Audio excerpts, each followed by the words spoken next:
दोस्तों, भारत के वैज्ञानिकों द्वारा बनाए जा रहे गुप्त हथियार पर भारत सरकार की मुहर लग गई है। 75 सालों में पहली बार भारत सरकार ने इस बात को कबूला है कि अब भारत स्वदेशी हथियारों को बनाने में ध्यान दे रहा है, जो भविष्य में भारत को सैन्य महाशक्ति बना देंगे।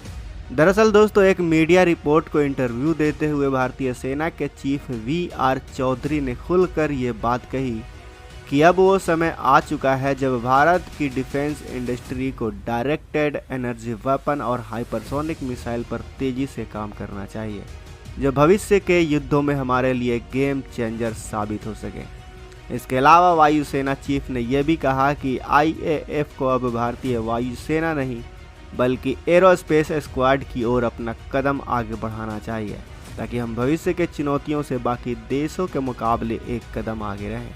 उन्होंने अपने बयान में यह भी कहा कि आने वाले समय में युद्ध जमीन, हवा और समुद्र में तो लड़ा ही जाएगा, लेकिन अंतरिक्ष भी भविष्य में युद्ध का मैदान बनेगा। इसलिए भारत को नई तकनीक के रक्षा हथियारों को बनाना होगा, जिनमें डायरेक्टेड एनर्जी वेपन और हाइपरसोनिक मिसाइल सबसे ज़्यादा महत्वपूर्ण साबित होंगे। दोस्तों, भारतीय वायुसेना के चीफ का बयान ये साफ दर्शाता है कि भारत लेजर तकनीक और हाइपरसोनिक मिसाइल को विकसित करने में काफ़ी तेज़ी से आगे बढ़ रहा है। इसके तहत DRDO ने भी खुफिया तरीके से 100 किलोवाट वाली लेज़र वेपन को विकसित करने पर काम कर रहा है। भारत के पास ऐसे कई सारे प्रोग्राम हैं जिनके तहत भारत सबसे शक्तिशाली और हाई एनर्जी वेपन को बना रहा है। अगर इस प्रोग्राम के कुछ हथियारों की बात की जाए तो इनमें सबसे पहले दुर्गा 2 और काली 5000 का नाम निकलकर सामने आता है। लेजर हथियारों को विकसित करने के लिए भारत ने centre for high energy system and science की स्थापना की है, जो हैदराबाद में स्थित है। आपको बता दें कि DRDO इसके साथ मिलकर भारत की तीनों सेनाओं के लिए लेजर वेपन को विकसित करने पर काम कर रहा है। भारत को यह बात अच्छे से मालूम है कि भविष्य में लेजर हथियार काफ़ी ज़्यादा अहम होंगे। भारत ऐसे लेजर वेपन को विकसित करना चाहता है जिनके अंदर हार्ड किल और सॉफ्ट किल दोनों की क्षमता हो।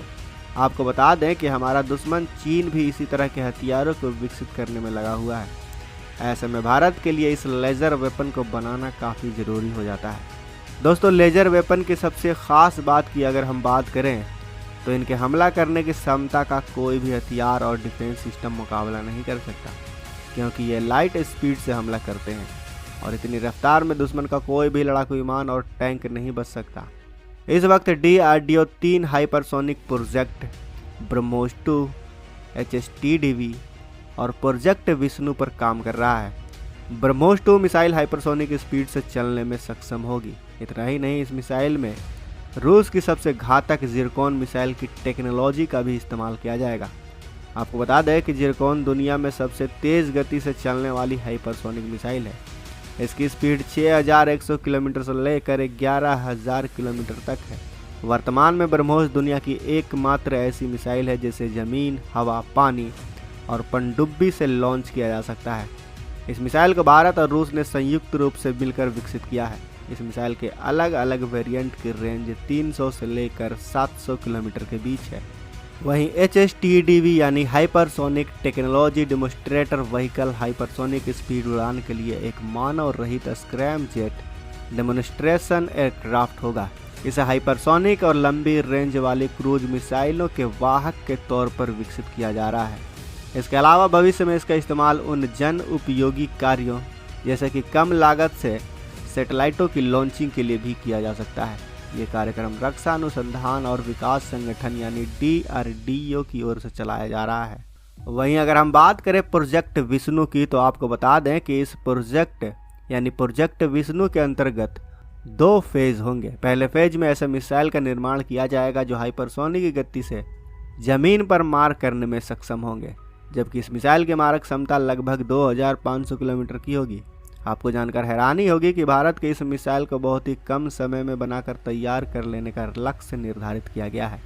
भारत का लक्ष्य यह है कि इस मिसाइल को बनाने का काम साल 2023 में शुरू होगा, जबकि साल 2024 में इसका काम जल्द ही ख़त्म कर लिया जाएगा और साल 2024 के आखिर तक इसे सेना में शामिल भी कर लिया जाएगा।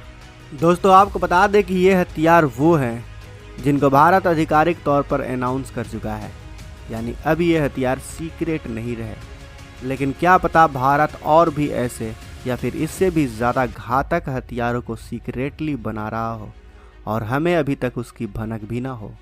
तो दोस्तों, भारत के इन हथियारों के लिए, भारत के उन वैज्ञानिकों के लिए जिन्होंने अपने कड़ी मेहनत से इन हथियारों को बनाया है, उनके लिए इस वीडियो को लाइक करना, कमेंट बॉक्स में जय हिंद लिखना तो बनता है। वीडियो अच्छी लगे तो वीडियो को अपने दोस्तों के साथ शेयर ज़रूर करें और अगर आपने अभी तक इस चैनल को सब्सक्राइब नहीं किया है तो इस चैनल को भी सब्सक्राइब कर लें। मिलते हैं अगले